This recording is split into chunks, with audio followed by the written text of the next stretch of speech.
honeybees. This is a swarm landed in this plum tree, which seems to be a favorite place every year. There's more swarms land in this plum tree than other spots. And this swarm could be just from a wild hive of bees somewhere, or it could have came out of one of ours. I've removed a frame of honey from another hive and a frame of brood. This is the brood. It has that kind of brown color. And the honey, so that if the weather is cool and the swarm isn't gathering enough nectar, they could starve out before they get a hive established. So I give them some honey so that they'll have some stores.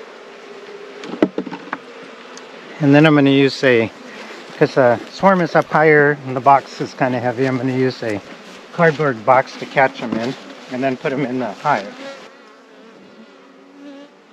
New swarms are usually pretty docile because they fill up with honey before they leave their hive or their wild nest. So they have a few days supply to start establishing a new colony, and they start gathering nectar. I always use a little bit of smoke because it always works to calm. Bees always have some guard bees, which are the first ones to come out to attack you. And so a little bit of smoke always helps too on those. Okay, I'll hold the box right up there and I'll just shake them right in it. Okay, and then right into the hive. A lot of bees will start going up into the air, but hopefully they'll like the box and land back into it.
Now a swarm wants to always stay around the queen, and the queen is usually right in the middle of the cluster.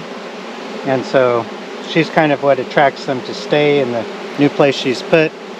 Sometimes the swarm will be more flighty and just take right off, but usually they'll pretty much just stay right where you put them. Some of the bees are back up there that took off flying in the air.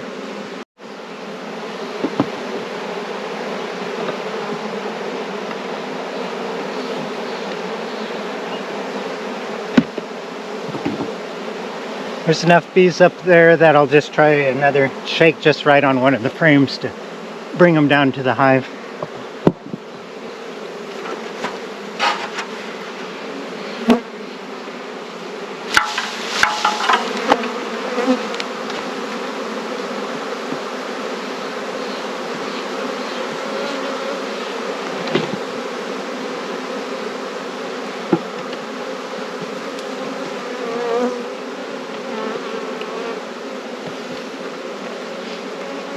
Take that bee.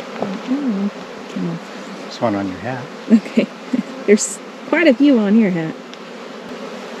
I'll leave the hive there for a few hours. The others will usually find their way into it. After a while they'll start coming back down to the hive because of the scent. of the hive and from the queen. Each hive has a different scent that the bees tell which hive is theirs. And I'll move it back by the other bees a little bit later. So this hive has a swarm that I caught several days ago, and so we're just going to check on it and see how it's doing.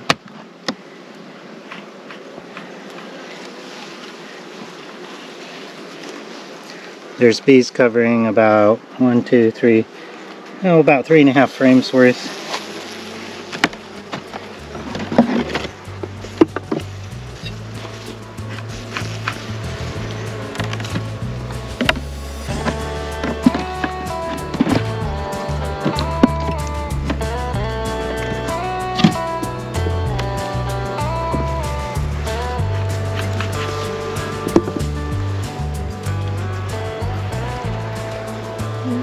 There's the queen right there.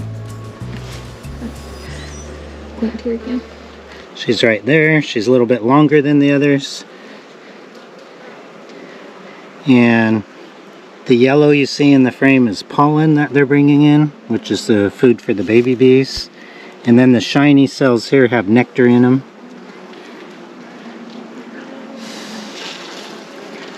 So lots of pollen in this frame.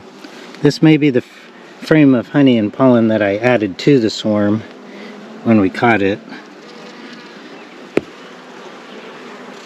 Though they may have made this on, well, yeah, that's kind of old honey there that's capped already. So they have been adding, there's the queen still, nectar and honey to it. The bees collect nectar from the flowers, and then they add some enzymes to it, and then they evaporate most of the water out of it, and that process converts it to honey.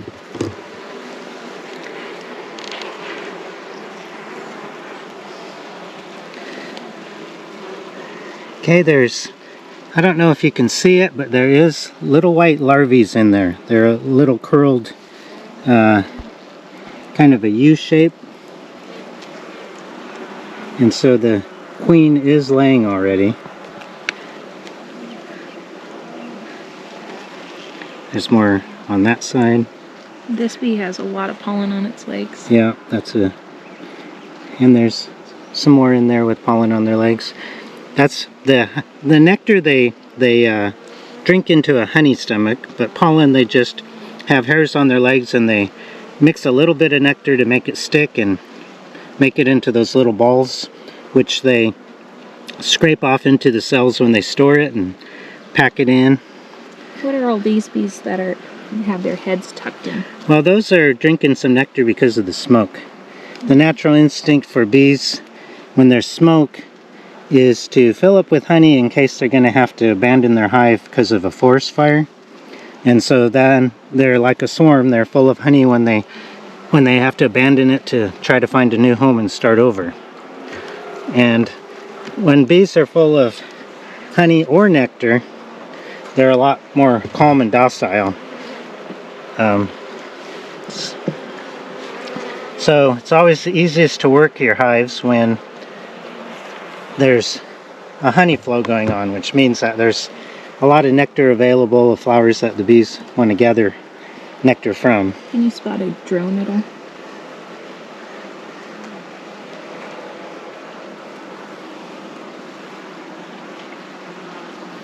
I don't see one right now. Okay.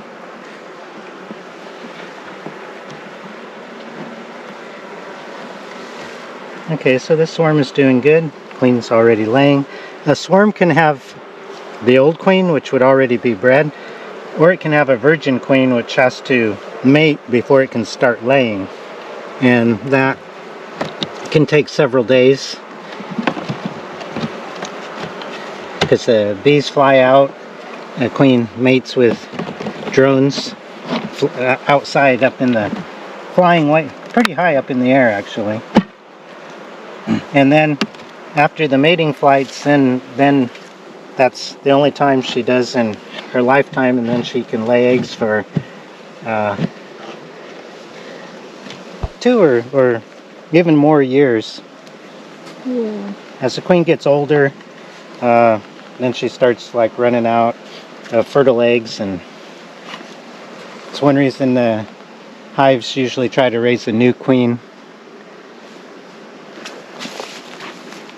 each year. That's part of what swarming is. Often it's the old queen leaves and the new virgin queen stays in the hive. Sometimes they'll raise queen cells just to requeen.